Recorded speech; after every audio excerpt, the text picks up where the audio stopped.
Well, first of all, his speech was reassuring. First of all, China is the second largest economy in the world, and also probably the most important economic engine in the world as well.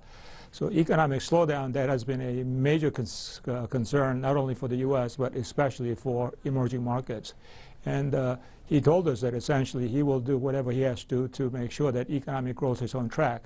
To be sure, China's economic growth is slowing down. We all know that, but it is not going to crash. It is not going to have a hard landing. So that to me was reassuring.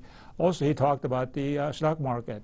And people wondered, does the Chinese government know what they were doing, because they were doing many different things. But also coming from President's mouth, stating that really he wanted to stabilize the market, and that's essentially what he has done. So that was reassuring as well.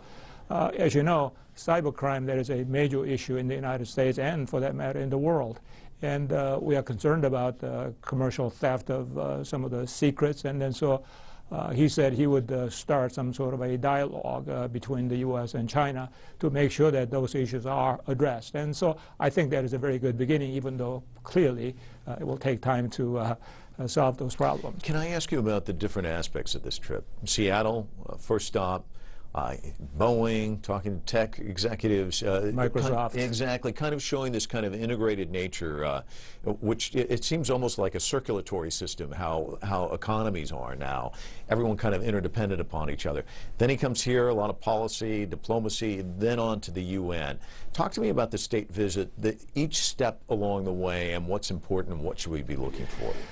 Well, he went to Seattle because that's where technology is, a lot of technology is. And in the future, China is going to grow, and it's not going to be based on more steel mills and then more condos and apartments.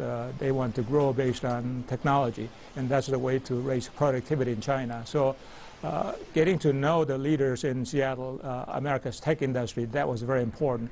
Also reassure the tech industry leaders that they can invest in China, and then they will be protected. And to some extent, the president talked about intellectual property as well. And so I think it was important to bridge and cement the relationship between the tech side of the U.S. economy and China. And that is important for the Chinese economy going forward. Clearly, politically, there are a lot of differences from the South China Sea to the foreign exchange, and then North Korea, and et cetera. So I'm sure they will talk about those things in Washington. Also, at the same time, President Xi is coming to America to address the United Nations in New York City, and that is really the world stage. And then I think Mr. Xi is now a statesman in the world, so that he wants to make his point not only to the U.S. but really to the world, and I'm sure his message will be broadcast throughout the world. But I want to get your measure of the man, because you're one of the few people that can sit across from me and talk about meeting him not only here in the United States but also in China. How would you describe President Xi? He's a very intelligent, very likable person. I had a chance to not only listen to him in a small group, but also got to shake his hand. And he has a smile on his face, and he makes you feel very, very, very comfortable. That was the impression not only by me, but for the other 100 people in the luncheon.